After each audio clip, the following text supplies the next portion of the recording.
Dear listener, welcome into Other People's Shoes, Season 17, entitled Dear. This season, we venture into emotional territories as we explore words left unsent through this intimate process of writing a letter that was never meant to reach its recipient. The raw, unfiltered authenticity that speaks volumes in these letters. These unrevealed stories, confessions, and reflections held within these letters until now are powerful. Welcome to Dear. Sincerely, Other People's Shoes. That is right, ladies and gentlemen. We are back, mail. As I say, at the mailbox again today. We're receiving a letter all the way from Colorado. So I hope you packed your Rockies hat. Let's ride, I think, was famously quoted recently. Russell Wilson will not be on this episode. We might be able to find Zach Wilson or maybe another Wilson or maybe the Wilson over the fence. I'm running out of Wilson references and jokes, really. It's becoming a Bronco epidemic here. Okay, I'm just trying to get them all in right at once. Colorado Avalanche, anyone? Show of hands? Okay, I think that's all the Colorado. Oh, Denver, let's not forget the Nuggets. And this may be a nugget for you today. I think it is a golden nugget even. Help me welcome in a man that I met months and months ago and immediately was intrigued by, and I hope you will follow suit with me with your intrigueness or your curiosities. Help me welcome in my new friend, Aaron. Aaron, how are you today? Doing great. It's so good to see you again. You were at this men's retreat. I'm going to call it that because that's what it was. Now, my church, we don't retreat. We called it men's advance. Oh,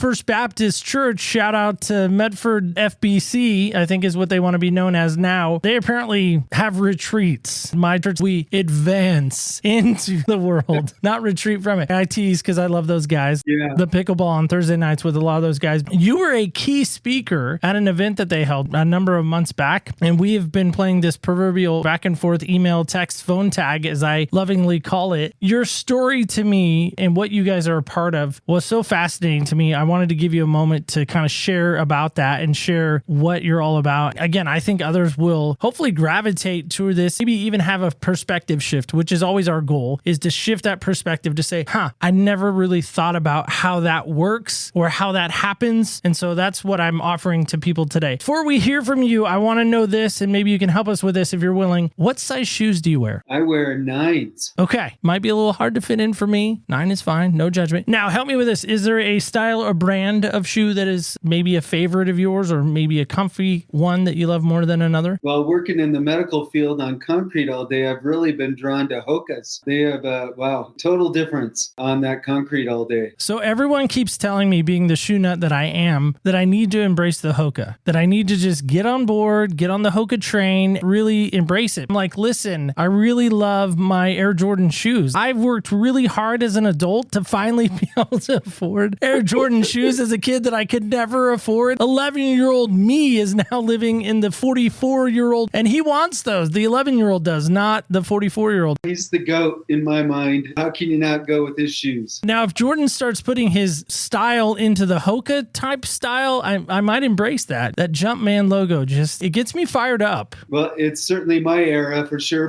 Sounds like your era. Absolutely. I only use Hoka's for work. Outside of there, I'm pretty open to whatever I sale. If you were to buy some Jordans at your size, trying to not be mean here, they would actually be substantially less than the ones that I buy. It seems like 10.5, 11 is a very common size. Everyone wants them. They're in high demand. Okay. Aaron, help me with this. We're in this new season called Dear. Now, a lot of people are still kind of not understanding what we're after. Here's where we are. We're envisioning a letter that would be written to somebody. Now, again, I say words unspoken, words left unsaid. Being a youth guy and youth kid that I was, youth ministry, a lot of times we would go around the circle and we would say, hey, Johnny, what's your prayer request? Susie, so-and-so. We'd get to Ted maybe, and Ted be like, unspoken. Yeah, Ted, what's going on in your life? Well, I don't really want to say right now.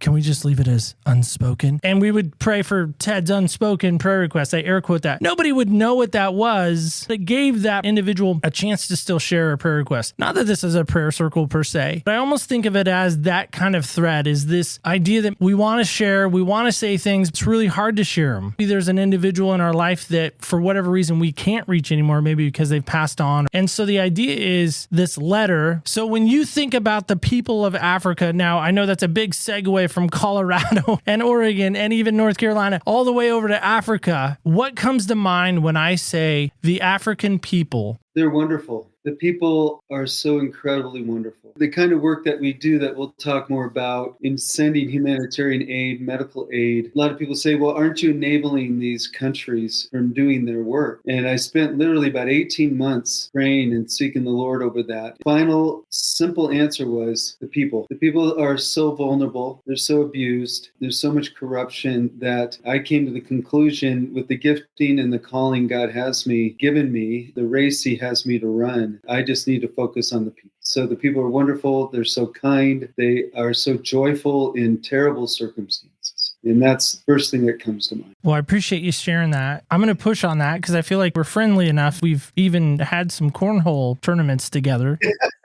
Oh, I was terrible. Pushing back and forth together.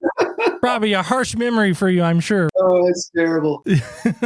You mentioned the word wonderful. I'm not a political show. That's not my desire ever with other people's shoes. We don't want to get in the political arena, who to vote for, who to this, who to that. I think anyone listening right now would know and does know that the United States specifically, and been a lot of controversy, I'll even say, with giving money to Ukraine, giving money to other countries, supporting and enabling, I'll use that word, maybe other countries. Yeah. When you think of that and you think of that humanitarian effort that seems to be prevalent in what you guys do, what would be your opinion on that? Again, I'm not necessarily saying speak to Ukraine and what they need and don't need. That's not what I'm asking per se. The differences in your mind maybe between helping Ukraine and maybe helping Africa would be what? Oh, that is a phenomenal question, actually. This will really help to describe what Mesa sharing is. I'll give you a really good example is out here in Colorado. Outside of Denver is a group called Project Cure. They're the largest exporter of humanitarian medical aid in the world, $700 million budget. I call them the Army. They send 2,000 containers a year. They focus on a lot of catastrophes, natural disasters, wars, etc. They've sent numerous, I think over 200 containers to Ukraine.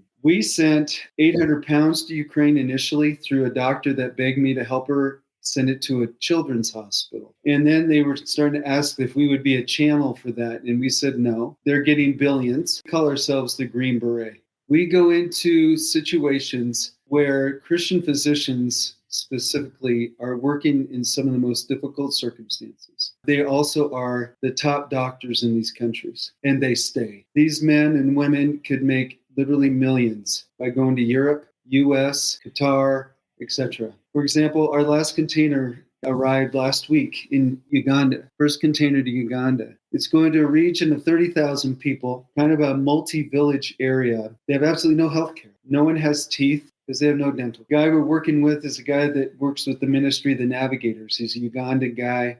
He's the director of the country. He was following a woman on a motorcycle down a motorcycle trail. She was holding on to her husband and she was in full labor. They couldn't make it to the clinic. They get off. She gives birth to a baby in the mud. He said, enough of this. And he got people to help him put together a women and children's hospital for that reason. The large groups that focus on those other big things in the world would never touch a project like this. And we believe this is what God has given us. He's given us a place where we got long-term physicians in place. So we have sustainability. We have ability to make a significant impact. The other region of Uganda that this container will affect is Western Uganda. There's hardly any medical clinics there at all. They lose 16 women a day to childbirth complications. That's the highest I personally have ever heard. God provided, it was just miraculous, operating room tables, all the utensils, doctors in the region to be able to do C-sections in that area that we really believe will be able to help just with one container. And they're only getting a third of it, will reduce those deaths by half.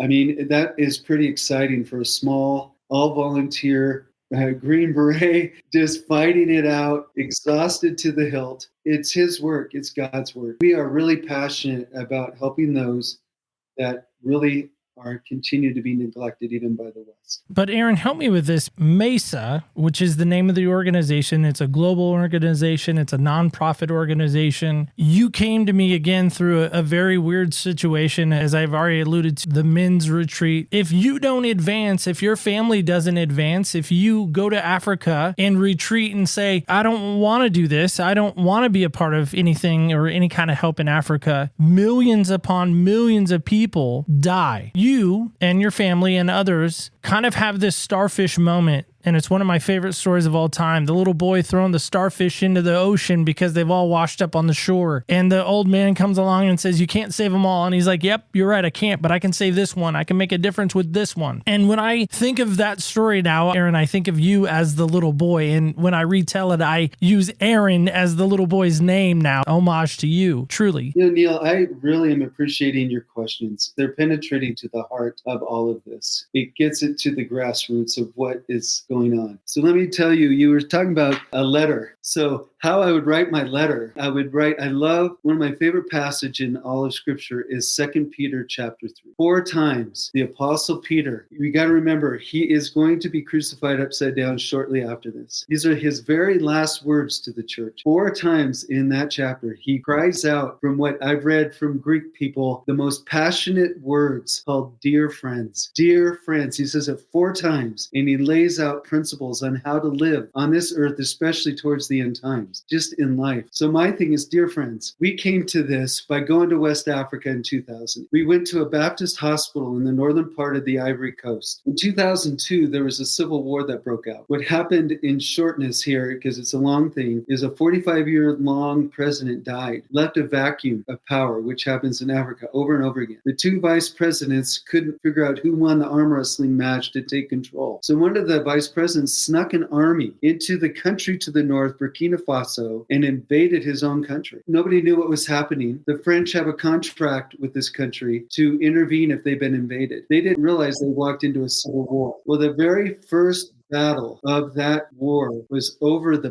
Baptist hospital's compound. It was 50 kilometers from the border, and the stories are very difficult. But the amazing story, my friend, the French came in and took out all the expatriates. They flew them all out. There's a Christian missionary school in the middle of that country. 250 kids had to be evacuated. All this to be evacuated. 6 months later, my friend, 4 single long-term medical missionaries, 2 midwives, a pharmacy, and a doctor, flew back into the city of Abidjan in the south. They got a car and they drove up. The country was split in half. North was rebel, the bottom was government. Took a car up in through rebel territory back to the hospital compound because the rebels took over the compound. 60-bed hospital, power, water. They had a big wall around it. They had everything they needed for a compound. These women walked in there, met with the rebel leaders and said, give us our hospital. We are here to help the people. And they did. They gathered all the local medical people that were working at the hospital, and they kick-started that hospital. For millions of people in the north, it was the only hospital available for 4 years. We showed up in 2008, so it ended around 2006. 2008, we arrived. We're the only second Westerners in there since that time. Had my 3 kids, my wife and I. You know what happened in those 6 years? 400 churches were started. People could not believe how much these women loved them. And it was the love language of the Senefu people there that had resisted the gospel until they saw this incredible love. So the point being is that from that point in, I was in a position in the medical field that I'm in management at the time, and had resources up and down the West Coast. I was living in Oregon at the time to help them get supplies. Within 7 months of getting back from our trip, they had put together a 9-page list, first of all, and within 7 months, we had every single thing on that list except 2 things that were made in Europe. I would come back to my office, and 10 boxes of syringes would be there. I'd go to my list, I would check it off. 3 more wheelchairs would come in. We got the wheelchairs. It was just God's work on how much He wanted to do that. So the point being is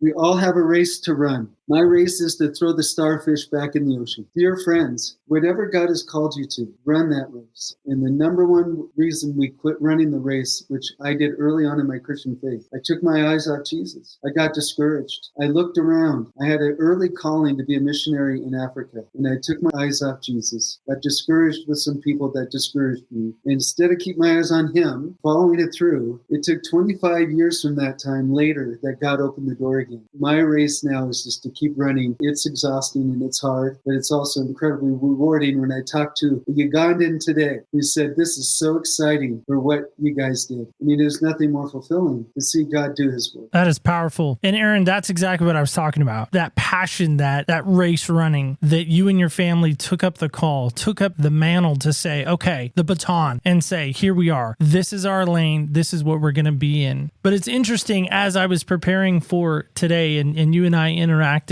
there's a Connex container on our property, and it's about 40 feet in length. And as I stood at the opening, after I opened it and unsealed it, I stood at the entrance to that, and I did think to myself, I wonder if this is similar to what Aaron and his team are working with as far as putting supplies in here and getting things to Africa. The cynic in me, or evil presence that is ever present, it seems like, in our world, said, yeah, that's great that he does all these amazing things in Africa, Neil. That's fantastic. High five to Aaron. Good job. What about Detroit, Michigan? What about the inner cities of LA? What about the homelessness in America? Ukraine's one thing, okay, people can get fired up about, and they have, and they've gotten mad about it. And I've heard even people say that I know personally here in Oregon, well, what about downtown? What's going on there? Why aren't we helping those people? Why aren't we helping our own before we go help someone else? Your response to that would be what? I tell you what, Neil, you're hitting home runs today. These are very critical questions that I think about frequently. I have to address frequently. So for MESA, first of all, I want to tell you what MESA means. It means Medical Equipment Supply and Aid Sharing. When we moved out here to Colorado, Southern Colorado, it's a large Hispanic community. My wife started learning Spanish, and MESA means table. We had heard 3 sermons within like 6 weeks after we were here on Psalm 23, where the Lord prepares a table before you in the presence of your enemies.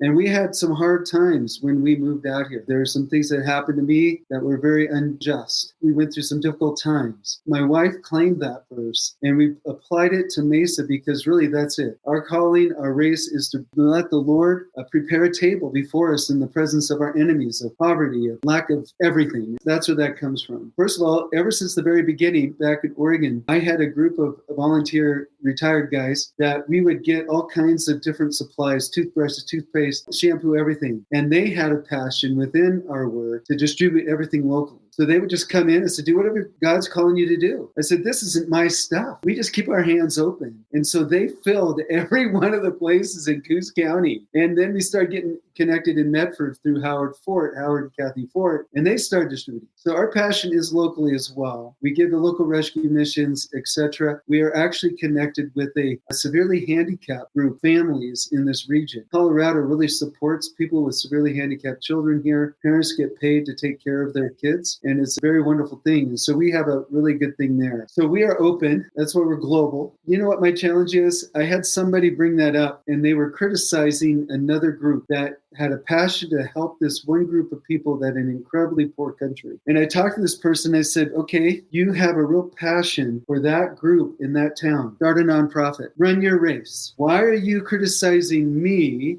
or them? We are running the race. And not only that, come to me, and if I have anything you need, you've got it. We can work together with this. For some reason, God has opened the doors for me personally to do this, plus local stuff, but run that race yourself. I will tell you about a very interesting story early on about local. My kids, when they're in high school, we went to Skyline Baptist Church in North Bend, Oregon. We lived in Coos Bay for many years. And they would go down to the Tenderloin District in San Francisco. And it was an incredible experience for our youth group. Totally changed it. They handed out hot chocolate and socks in the evening and shared the gospel, and they give out blankets. Incredible. I would always tell the youth pastor, say, well, find out if they're doing anything medical. Well, I ended up connecting with the doctor. And I got a call from these people, and they said, hey, we could use dental chairs and some exam tables, plus all these different supplies. And I said, well, I got them. I just got them in, which happens a lot, Neil. I'll get this stuff in, not knowing where they're going, and they show up. And the guy laughed. The guy laughed at me, and he didn't believe me. He goes, Coos Bay, that's a poor area. You don't have that stuff that we need. I said, yeah, actually, I got it out of a place in Eugene, and the rescue mission in Eugene is holding them there in storage for me until I give them to Coos Bay. I can meet you up there on I-5. We will load you up. And you go, no, I just don't believe it. He said, how can that be? So he shows up, we meet there. I had everything they needed to start a free clinic in downtown, in Tenderloin district of San Francisco. The guy stood there with tears down his face going, do you know we have not received one penny from Silicon Valley? See, God uses the ordinary in a big way if we just say yes. If we just say yes. And he loves the widow's mite. I tell you, in our ministry in 16 years, every project, the money came in. 16 years. We very rarely ask for money. A missionary in the Ivory Coast said, Aaron, you need to invite people into what God is doing. And I said, God is doing it. And so, but I've been doing it lately. And it's been exciting. People saying, yeah, we're a part of that. And that's great because we don't want to become money hungry people because it's God's work. He has provided over and over and over again in ways that absolutely blow your mind because he loves the poor. I told you about 5 years ago we moved here. Prior to that, I went through a time of deep breaking. I was falsely accused and it was horrible. Multiple things. These people wanted me out of my position and they came after me with everything. I went into the dark space. Didn't want to live anymore. Through that process, God showed me that he is sufficient. He is all I need. I was very codependent before that. Now my codependency is on Christ alone. Actually really fun because the pressure's off. I went up to Colorado Springs today to pick up 2 boxes. I came back with a pickup load. While I was in Colorado Springs, 45 minutes away, I got 2 phone calls. While I was in the Springs, these people didn't know I was there. We come and get this, come and get this. That's unexplainable. We didn't know you were here. I know. God does it all the time. It's his stuff. It's his stuff. He owns everything and he knows who needs it. I hope that answers the question both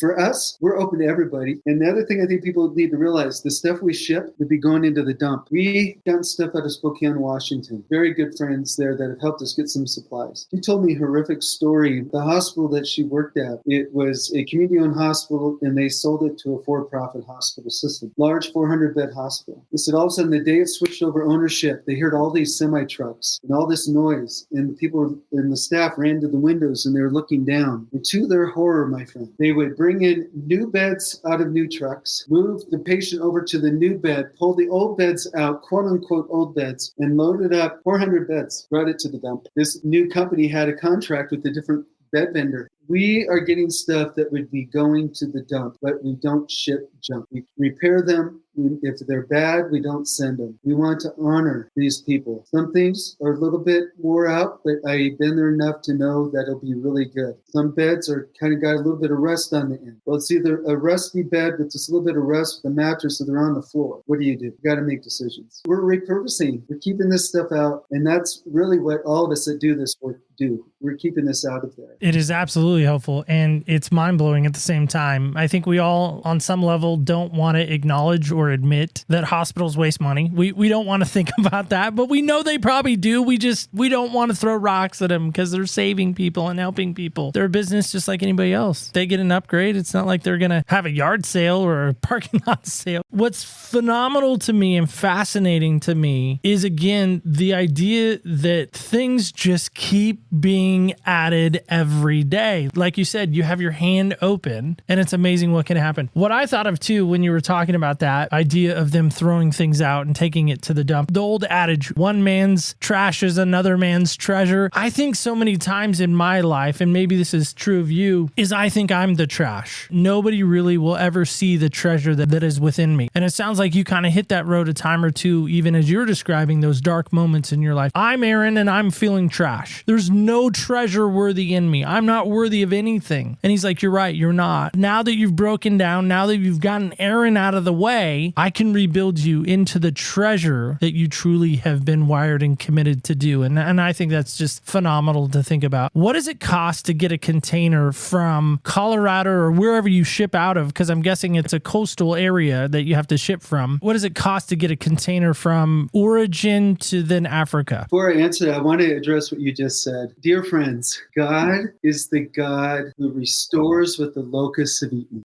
Every box I get from thinking 5 years ago that I thought everything God designed me to do was gone. Every box I put in my truck is God restoring what the locusts tried to take from him. You talk about trash. There's a great book called by Dr. Martin Lloyd-Jones called Spiritual Depression, Its Causes and Cures. People think it's a psychology book. It is actually the most profound, spiritual, encouraging book I've read. He was a physician who became a pastor in the 50s. Brilliant man. And he writes his book in that manner. And it's like 12 different areas that Christians are spiritually depressed in. They're not following through that affect it. And one of the chapters is called Vain Regrets. My past, my mistakes haunt me continually. It's a battle I battle with. That chapter said this. He said, listen, it's completely crazy to regret the past. You can do nothing about the past. The remedy, that is the symptoms. The remedy to cause that is make up for it in the future. Not to please God, but to make up time. And that is what motivates me to get through those dark times of feeling like trash. I'm not worthy. Who am I to do this? I'm an incomplete failure as a leader. I can't figure out this whole thing, okay? So dear friends, run the races before you. Keep going, double step. We got to get rid of the past. That's Satan doing that and moving on. Shipping a container. It costs anywhere from $10,000 to $15,000. It's around $8,000 to $10,000 for the container to be brought to our house. I built 2 shops on my property that we ship out of. So that covers getting it to my house, getting it to the country. We're having to a little bit more with the landlocked countries where the locations are, like we're shipping to Nigeria next. We purchase a container. Otherwise, it's leased. So a leased container is $8,000 to $10,000. They bring it into the port. They put it on a truck. They bring it to a location, unload it. Within 48 hours, bring it back. If we buy one, it's about anywhere from $3,000 to $5,000 for a container. A few years back, when containers were short, we had to buy one for $7,000. They use those for clinics, for storage. A lot of times the Nigerian doctor is just here. He goes, Aaron, get us one with the side doors and we'll make a school out of it. That's new to me. I'd only leased prior. Purchasing container has been new. It's been very helpful. Wow. Unfortunately, there is cost to everything. There's just cost to ship it. There's cost to have manpower and volunteer hours. It's great to have those, but you still have to have a team of people. A worker is worth his wage. And I know nobody's getting $1 million endorsement deals out of this. You're not a multi-millionaire. Maybe things would be a little easier. Probably not. Interestingly enough, why I think I also resonated with you so much, not only your heart for Africa, which I was absolutely blown away with, your origins, or at least your time in Oregon was spent in my summer stomping ground, that Coos Bay, North Bend area. And there is this amazing runner that came out of that area back in the 70s, 60s, 70s, Prefontaine, Steve Prefontaine to be exact. Steve Prefontaine is attributed to this quote. He says, to give anything less than your best is to sacrifice the gift. Amen. So I'm asking you this question. If you and somehow in your dark moments, if that were to present itself again, and you would get down on your knees and go, you know what? I'm again wasting the gift. What's the danger in that for you if you allowed that mindset to creep back into you in wasting the gifts that you've now been given? Let's face it, you're doing amazing things. And if that were to immediately just get shut off, what would happen? Well, I thought that was going to happen. It was very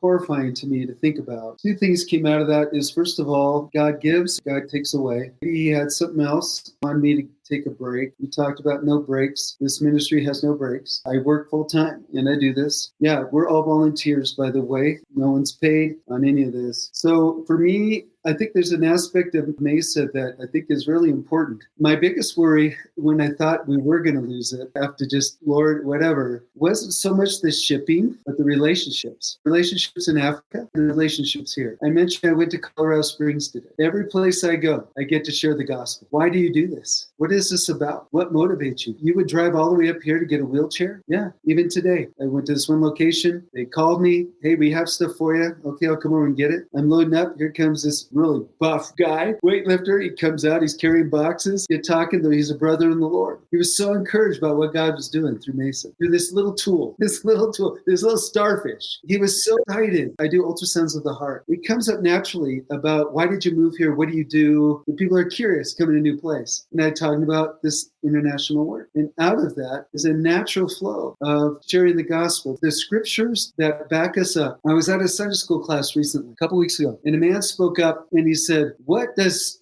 sending hospital beds and equipment have anything to do with the gospel? It's a great question. I get it quite frequently. I refer to Matthew 4:23 through 25. Many people forget to read that part of scripture. I did, because the next chapter is what? The Beatitudes. When I open up Matthew, I open chapter 5. And I did a number of years ago, over 10 years ago. I was sitting there reading it, and I thought, how did all those people get there? He said there's a multitude sitting there. Well, if you go back, and I say, I got to go back and read and remind myself. Well, in chapter 4, Jesus is tempted. He starts preaching the gospel. He starts calling some of his apostles. And then the last 3 verses, they're healing people, illnesses, lepers, casting out demons. He was relieving suffering. He showed he cared about the human condition. Jesus cares about your human condition. He cares about my dark days. He can bear anybody, dear friends, that are listening. He cares. He's the God of all mercy. He's the God of all comfort. That is his character. What happened, though, after that? They fled to him to hear him teach. And he gives physical life, and he gave eternal life, the way to truth. So our pastors, the walk-in-line physicians that are helping relieve suffering in Jesus' name so they can hear the gospel. I have a physician in Namibia. He's a radiologist. Namibia was a German colony. Lutheranism, very big. But in that culture there, Lutherans go to church, but the gospel's never preached. He is associated with the ministry of the Navigators. He's a physician. He's a brilliant man. He says he leads 4 or 5 people to Christ every day. They know the Bible, don't know the gospel. And he shares the gospel. And they go, oh, so we work with people like that. Love that a lot. Greatest challenge for Mesa and maybe even for you and your family, and then greatest victory. One of the things that gets me very tired is needing to continually bring in volunteers. I got a good core group of people. Volunteers is a challenge. We also get pretty overwhelmed with the products we get. I got 1,000 boxes that need to be sorted. That's challenging. Keeping people going. I've been blessed with some amazing people to help us. Just feeling overwhelmed. It takes about 400 hours to prepare a container to ship. Working and connecting on the days you have off, those kinds of things have recently weighed heavy on. What's the answer to that is just continuing to develop volunteers. You know, our population's getting older, and the ones that are available are retired people. They can't lift. They can't do certain things. So there's just some challenges that way along there. For me personally, sometimes lack of sleep. I'm literally every day off. I go 12 hours, and it's good. You know, it's his energy. I'm human. A few weeks ago, actually it was before our Uganda trip, I woke up one morning. I said, God, we're not collecting anymore. I'm overwhelmed. Can't do it. No more. Absolutely no more. Get ready for the Uganda thing. And I had just gotten an email from one of the doctors, can you get us OR tables? We can save lives. Later going, where am I going to get OR tables? 1.5 hours later, I get a call from my connections in Denver. Aaron, we have 3 OR tables. Can you come and get them? I only had 1 day off that week. It was the next day. I said, yeah, I'll be there. It's your work, Lord. I forgot. You just tell me to go. Those kind of things are pretty exciting. There's nothing greater than seeing them open a container. My team gets so excited. Stories like I just told you. Everybody thinks, oh, you ship containers. That's how you make a big impact. When I started getting connected with Uganda, there's a clinic with the people in there.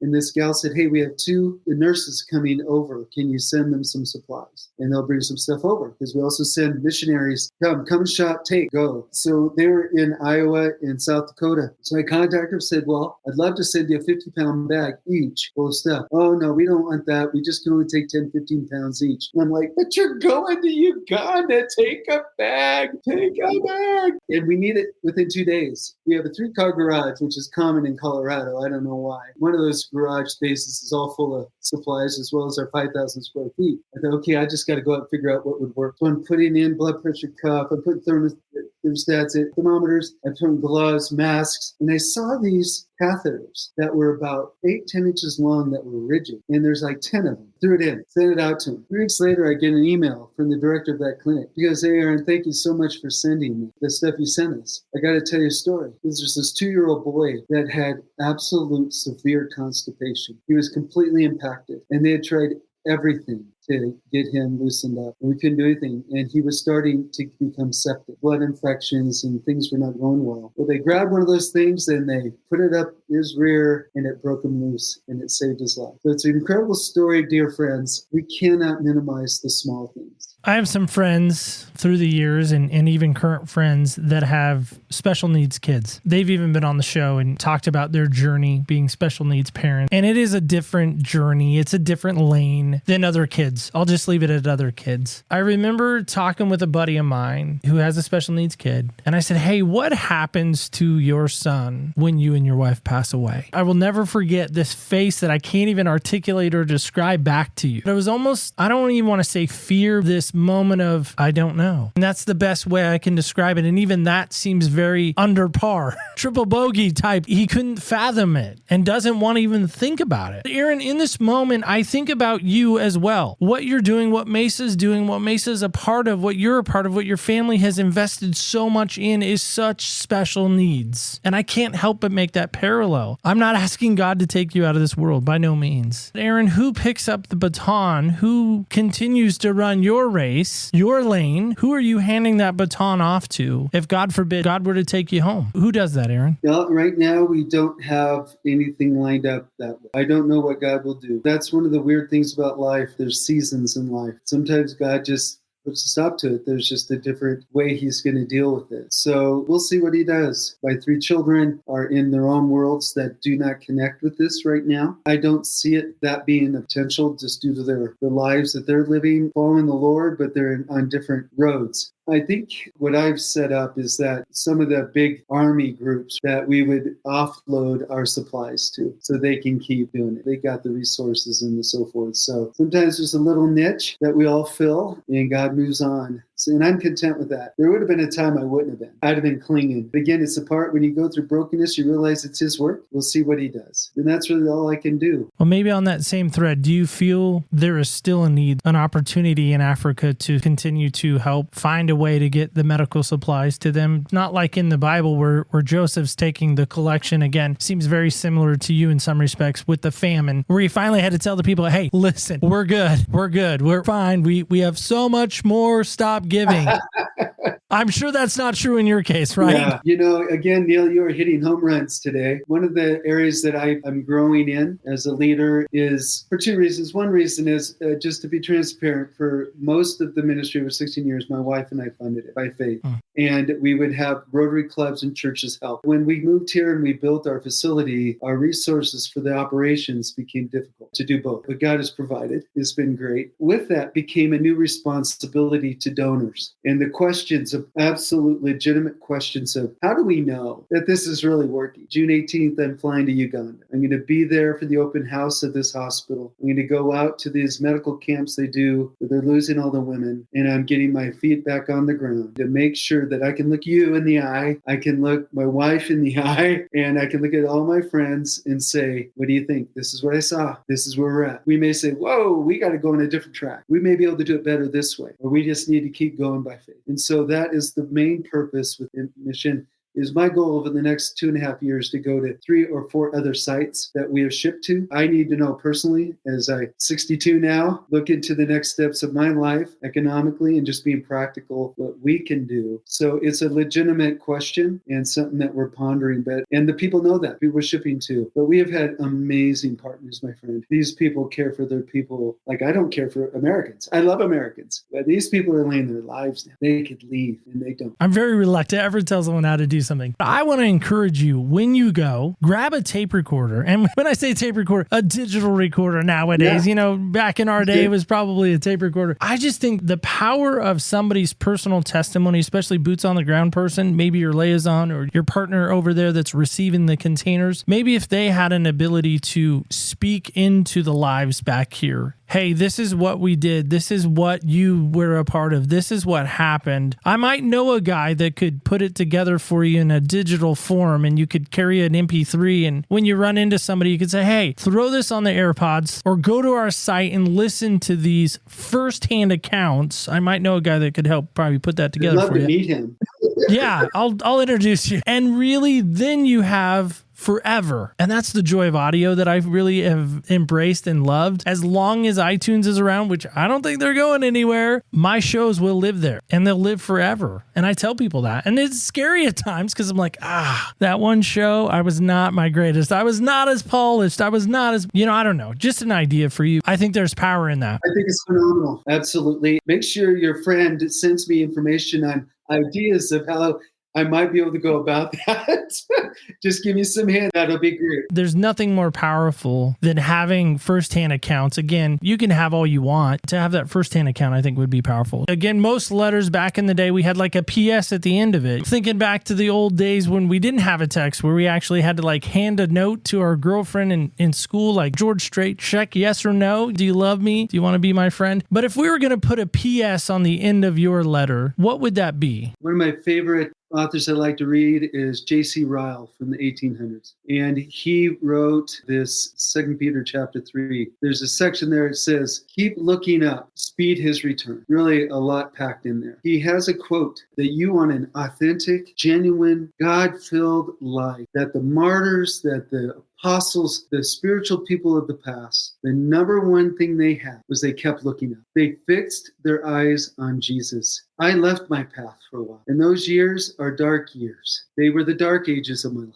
Don't do that. And if you're there, look unto Jesus. Follow the race. Stay to him, regardless if people follow you. See, I kept going, how come they're, come on, guys. And Jesus, he's not going to hold it. Like the Apostle Peter said, when Jesus told him he was going to have a rough road, he said, what about him? He said, you follow me. Follow Jesus, even if it's lonely, because it often is. He will not forsake us, and he will be with us. So keep looking up. I've been ending my emails or any type of correspondence that's personal, not work-related. But I've even thought about doing it on a work-related level to see if anyone notices. I've been putting at the end of my email signature, in his sandals. Oh, good. And I had a friend of mine who I love dearly. His name's Garrett. Friends of the show will know who I'm talking about. He used to be our executive producer. And Garrett read it one day and immediately called me and said, what is with your email? I am dyslexic. I'm thinking I probably didn't spell something right or left a word out or didn't have the right tense or who knows what. Need a secret decoder ring to kind of sometimes translate him sometimes. So I'm thinking that's what it was. And Garrett's like, what is with this in his sandals? I just was thinking that if I'm going to be in other people's shoes, I really want to be in the creator of creators' sandals. I want to walk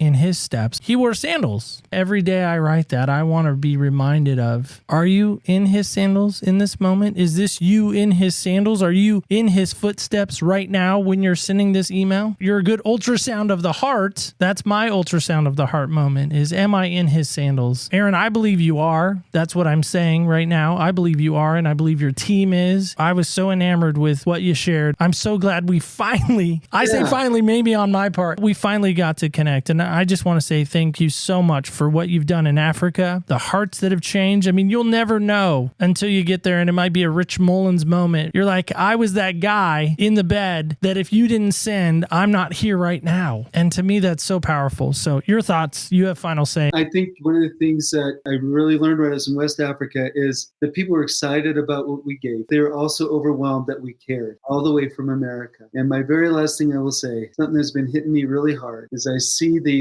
Africans and what they have a big theme, for they are not ashamed of the gospel, for it is the power of God unto salvation. These Africans, 9 out of 10 Christians being killed right now are in Nigeria. They are the most zealous, loving, happy Christians you'll ever meet, because they are not ashamed of the gospel, and it is the power of God unto salvation. And so we cannot back off. We got to love people. You got to sacrifice. The Christian life is one where we lay our lives down for our brethren. It's amazing how we can never outgive God, ever. So run that race. Stay true to him. Keep looking up. Don't be ashamed. Well, Aaron, if people are interested in maybe giving a financial gift or learning more about Mesa or you or your team or how they can help respond, what's the best way? Help us with that. Our website, mesasharing.org. You can donate on there. There's also under contacts, you can send me a message, or my phone number's there. You can contact either way. Our Facebook page is active. I constantly put stories on, so you can click on our Facebook page from our homepage of our website, the little F. Send me messages that way. Email address is also on the website and on the Facebook page. So multiple ways that way to get a hold of us. Awesome, man. Thank you so much again for all the work you've done and your wife and everybody involved. Thank you. Thank you for caring enough to share. I really appreciate you. Well, guys and gals,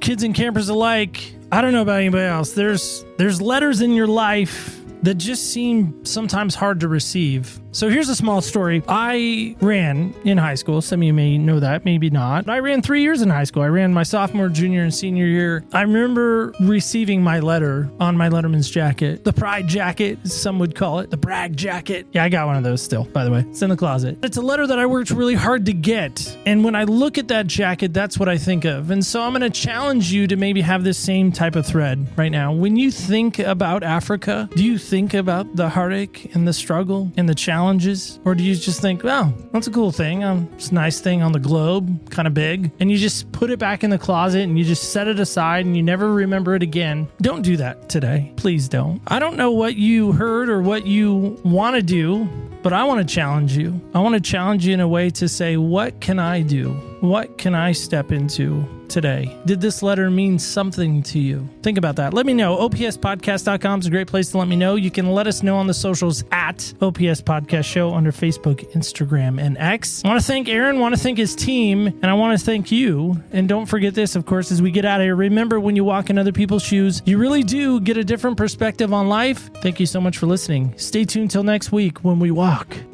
in other people's shoes.